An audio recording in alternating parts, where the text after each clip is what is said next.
Turuan ko naman kayo kung paano mag-hide or mag-lock ng mga importante nyong files or yung mga videos nyong gusto nyong itago para hindi makita ng iba. So, ang gagawin natin is gagawa lang tayo ng text document. And then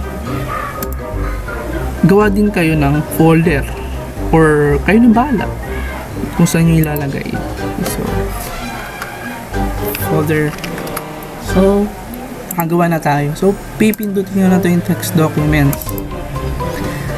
Doon sa description ko, ikakopy nyo lang yun at ipipaste nyo lang dito sa notepad. Paste natin. So, ito yung makikita nyo. Ang ipipaste nyo from CLS to end. So, ang hahanapin nyo lang dito is set ppass. So, lalagyan natin ng password. 1, 2, 3, 4. So, okay na. So, isave na natin ito. So, isave nyo kung saan yung gusto or sa ginawa nyong folder. So, folder. So, lagyan natin kahit anong file name. Kayo na bahala. So, file. So, file.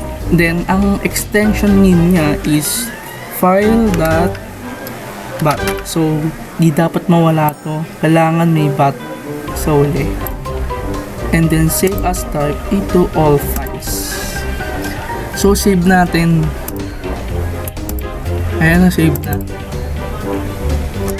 Pipidutin natin to. So, gawa tayo ng sample lang na file na itatago. So, kayo na bahala paano itatago nyo. So, yan. For example, ito yung itatago nyo. So, pipindutin nyo lang to yung window batch file, yung ginawa natin. So, may lalabas siyang locker. So, itong itatago natin, ilalagay natin dito sa locker. So, andito na. So, paano natin itatago? Pipindutin nyo ulit to. And then, ayan. Are you sure you want to lock the folder? And then type Y. Means yes. So, enter. So, wala na. Tinago, kinain ng ano natin. Ginawa natin. So, paano natin iluwa o ilalabas? So, enter your password. So, ang ginawa natin na password is 1234. So, enter. So, andito na lumabas na ulit. Pwede na kayo manood or ilabas yung tinago yung file. So, paano natin ipapasok ulit? Ganun lang. Press Y ulit. Diba?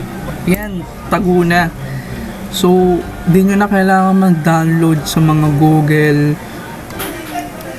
manood sa mga YouTube, kung paano i-download yung ganong apps. Okay na dito. Kaysa naman mag-download kayo sa sites, magkaroon pa ng virus yung mismong computer nyo. So, madali lang. Ayan.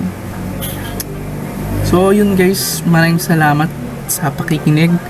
At huwag niyong kalimutang i-subscribe yung mismong channel ko. So, maraming salamat at God bless. Peace!